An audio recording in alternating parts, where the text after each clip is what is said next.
Hello दोस्तों, the Acharya classes में आपका स्वागत है। तो क्लास 12 की फिजिक्स का अध्याय चौथा चल रहा है, गतिमान आवेश और चुंबकत्व। इसकी यह 6वीं क्लास है। अभी तक आपने इससे पहले की क्लास नहीं देखे तो आप ज़रूर प्लेलिस्ट में जाकर देख सकते हैं। तो आज का जो टॉपिक है, वृत्ताकार धारावाही कुंडली की अक्ष पर उत्पन्न चुंबकीय क्षेत्र। आपको बता दें, आपका 5 नंबर यहाँ से ये फिक्स होने वाला है। तो आप लोग इसको बहुत ध्यान से पढ़िएगा और बहुत अच्छे से समझिएगा, ठीक है। तो चलिए वीडियो अब शुरू करते हैं। देखिए, यहाँ पे इसकी रचना लिखनी होती है। तो रचना आपको कैसे लिखना है, ध्यान से सुनिए।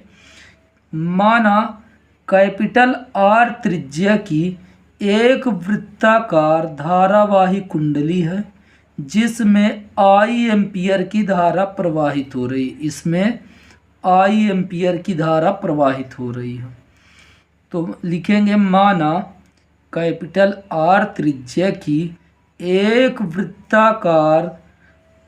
वृत्ताकार कुंडली में आई एम्पियर की धारा प्रवाहित हो रही है। कुंडली की अक्ष, ठीक है, कुंडली की अक्ष पर केंद्र ओ से स्मॉल एक्स दूरी पर कोई बिंदु P है जिस पर चुंबकीय क्षेत्र ज्ञात करना है। तो फिर से आप लोग लास्ट सुने क्या। माना कैपिटल आर त्रिज्या का एक वृत्ताकार कुंडली में आई एम्पियर की धारा प्रवाहित हो रही है। वृत्ताकार कुंडली के केंद्र O से अक्ष पर स्मॉल x दूरी पर कोई बिंदु P है जिस पर चुंबकीय क्षेत्र ज्ञात करना है। अब मान लेते हैं माना कुंडली का अल्प अवयव dl है। क्या है? dl है। तो यहाँ से आप देखिए, डेरिवेशन की शुरुआत होती है। आपने रचना अभी तक नहीं लिखे तो आप फिर से लिख लीजिए, हम फिर बोल दे रहे हैं। माना कैपिटल आर त्रिज्या की एक वृत्ताकार कुंडली में आई एम्पियर की धारा प्रवाहित हो रही है। वृत्ताकार कुंडली के केंद्र O से स्मॉल x दूरी पर कोई बिंदु P है जिस पर चुंबकीय क्षेत्र ज्ञात करना है। अब देखिए डेरिवेशन। तो बायो सेवर्ट के नियम से डेरिवेशन शुरू कर रहे हैं। बायो सेवर्ट के नियम से या बायो सेवर्ट के नियमानुसार, चाहे आप नियम से लिख सकते हैं या नियमानुसार। देखिए, नियमानुसार अल्पांश अवयव dl के कारण बिंदु P पर चुंबकीय क्षेत्र, क्या लिखेंगे? अल्पांश अवयव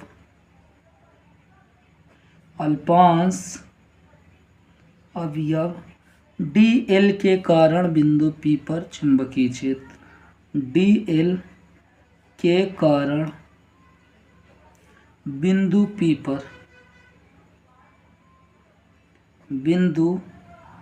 पर चुंबकीय क्षेत्र। देखिए, बायो सेवर्ट के नियम के अनुसार, बायो सेवर्ट का नियम आपने पढ़ा होगा, dB बराबर होता है mu naught upon 4 pi I dl sine theta upon R square. ये बायो सेवर्ट का नियम था, ठीक है। तो अब देखिए यहाँ पर dl, ठीक है, dl और r के बीच बना कोण कितना, 90 डिग्री। तो यहाँ पे हम लिखेंगे चूंकि थीटा बराबर 90 डिग्री, कितना है? 90 डिग्री है। तो यहाँ पे 90 डिग्री का मान रख देंगे। तो dB बराबर म्यू नॉट अपॉन 4 पाई, यहाँ पे होगा आई dl साइन थीटा की जगह 90 डिग्री अपॉन आर स्क्वायर। अब यहाँ पे अगर आप देखें, साइन 90 का मान 1 होता है। तो देखिए, dB बराबर mu naught upon 4 pi I D L sine 90 का मान 1, तो यहाँ पे 1/r²। यहाँ पे देखिए 1 से गुणा करेंगे वही आएगा, तो डी बी बराबर म्यू नॉट अपॉन 4 पाई और ये केवल बचेगा आइडियल अपॉन r²। इसको हम समीकरण 1 बना लेते हैं। क्या बना लेते हैं? समीकरण 1। अब आप देखें यहाँ पे, तो यहाँ पे जो दो घटक बन रहे हैं, बिंदु P पर दो घटक बन रहा है, एक क्षैतिज घटक और एक ऊर्ध्वाधर घटक।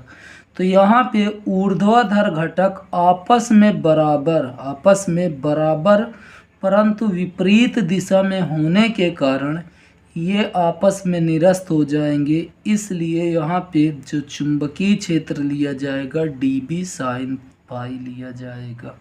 ठीक, तो यहाँ पे लिखेंगे कि बिंदु P पर दो घटक बनते हैं, जिसमें एक क्षैतिज घटक और दूसरा ऊर्ध्वाधर घटक होता है। एक क्षैतिज घटक और दूसरा ऊर्ध्वाधर घटक होता है। ऊर्ध्वाधर घटक आपस में बराबर परंतु विपरीत दिशा में होने के कारण आपस में निरस्त हो जाएंगे, इसलिए क्षैतिज घटक लेंगे। तो यहाँ पे लिखेंगे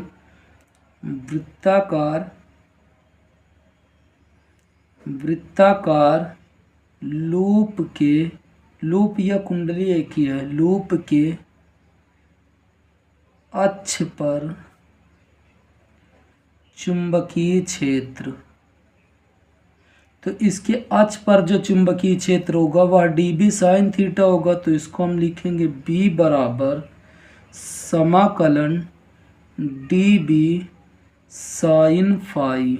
क्या लिखेंगे? dB sine phi. dB का मान समीकरण 1 से रख देंगे, तो B बराबर जो आएगा, यहाँ dB का मान पहले समाकलन लगा देते हैं। dB का मान mu naught upon 4 pi I D L upon r², और क्या है? Sine phi. तो ये साइन फाई। यहाँ पे देखिए समाकलन, अब यहाँ पे कुछ चीज़ें कांस्टेंट है तो उधर हम लिखेंगे, यहाँ पे लिख देते हैं नीचे। देखिए यहीं पे साइड में लिख दे रहे हैं, म्यू नॉट अपॉन 4 पाई आई साइन फाई अपॉन r² और समाकलन किसका? dl का। अब यहाँ पे आप अगर देखें तो देखिए dl, चूँकि dl बराबर होता है 2 पाई r, वृत्त की परिधि, ठीक है, परिधि की लंबाई 2 पाई r। तो यहाँ पे लिख सकते हैं ये क्या है? कुंडली की परिधि की लंबाई, कुंडली की परिधि। तो कुंडली की परिधि ये होगी, ये मान यहाँ पे हम उठा के रख देंगे। तो B बराबर जो आएगा, देखिए म्यू नॉट अपॉन 4 पाई आई साइन फाई अपॉन r², और यहाँ पे अगर आप देखें dl की जगह 2 पाई r, ठीक है। देखिए 2 से काटेंगे, 2 दूनी 4, पाई से पाई कैंसिल, तो यहाँ पे बचा क्या?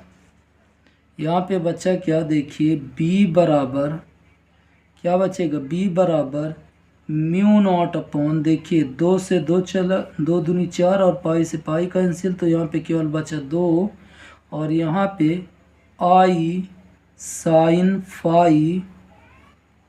फाई r अपॉन ये r²। इसको हम समीकरण 2 बना लेते हैं। क्या बना लेते हैं? समीकरण 2। अब देखिए जब समीकरण 2 ये बन गया, तो देखिए समीकरण 2 के बाद अब हम फिर से चित्र का हमें काम पड़ेगा। चित्र में देखें क्या है, तो चित्र में देखें त्रिभुज AOP या तो APO, ठीक। तो अब हम क्या करेंगे? त्रिभुज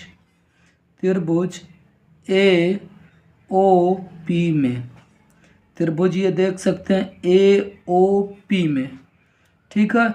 ए ओ पी में यहाँ पे फाई बन रहा है तो फार्मूला होगा साइन फाई बराबर, क्या होगा, साइन फाई बराबर, उसके बाद देखिए यहाँ पे साइन थीटा का फार्मूला क्या होता है, तो साइन थीटा का फार्मूला होता है लंब बटे कर्ण। क्या होता है, लंब बटे कर्ण।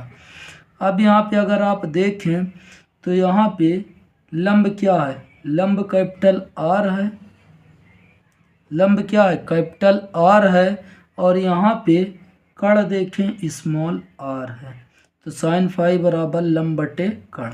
यही मान अब समीकरण हम उठा के 2 में रख देंगे। समीकरण 2 में ये मान उठा के रख देते हैं, ठीक है। तो आप चाहे यहाँ से सीधा रख दें, क्या करें, समीकरण 2 से, समीकरण 2 क्या है, ध्यान से देखिए, समीकरण 2 ये है, तो b बराबर mu naught upon 2 I, R है तो आर को आप आगे लिख दीजिए अपॉन आर स्क्वायर, और ये साइन फाई की जगह क्या लिख देंगे, कैपिटल आर बटे स्मॉल आर। अब यहाँ पे अगर आप देखें तो इसका गुणा कर दें, ठीक, तो b बराबर ये हो जाएगा, b बराबर म्यू नॉट अपॉन 2, और ये आई, आर का गुणा करेंगे तो आर स्क्वायर, और ये इसका गुणा करेंगे तो आर क्यूब। जैसे इतना आ गया तो अब इस चित्र में पाइथागोरस प्रमेय लगा देंगे। अब यहाँ चित्र में आप देखें पाइथागोरस प्रमेय लगाएंगे, तो पाइथागोरस प्रमेय से क्या करेंगे, पाइथागोरस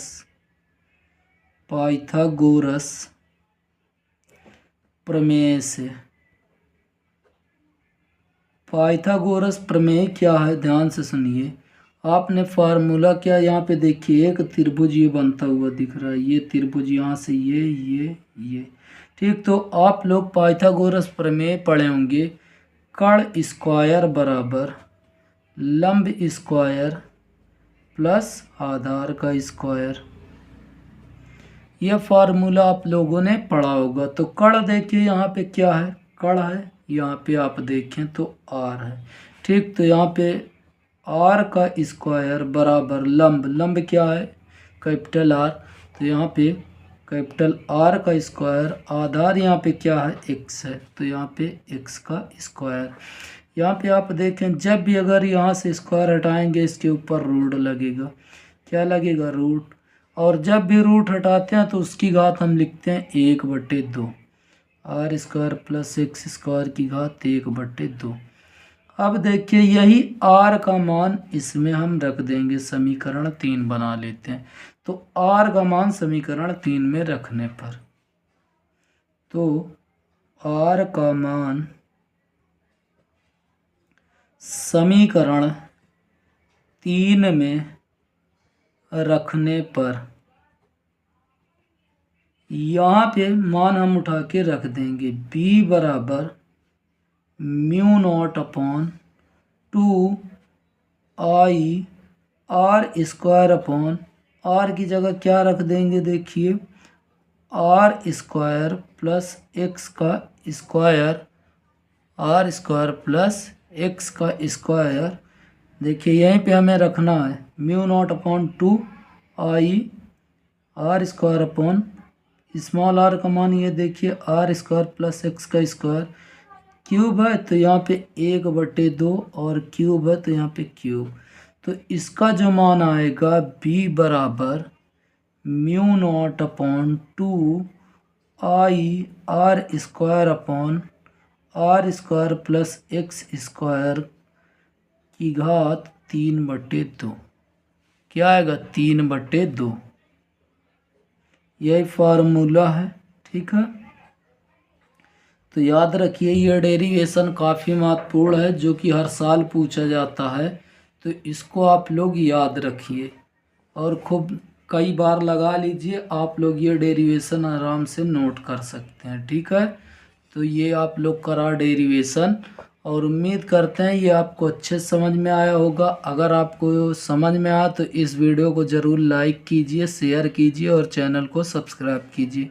और आपकी जानकारी के लिए बता दें, अब से आपके लिए 2 वीडियो अपलोड की जाएगी, जिसमें एक में पूरे अनसॉल्व के क्वेश्चन रहेंगे और दूसरे में ये टॉपिक वाइज। ठीक है, तो दोस्तों आज के लिए इतना ही, फिर मिलेंगे आपसे नए वीडियो में। तब तक के लिए दोस्तों जय हिंद, जय भारत।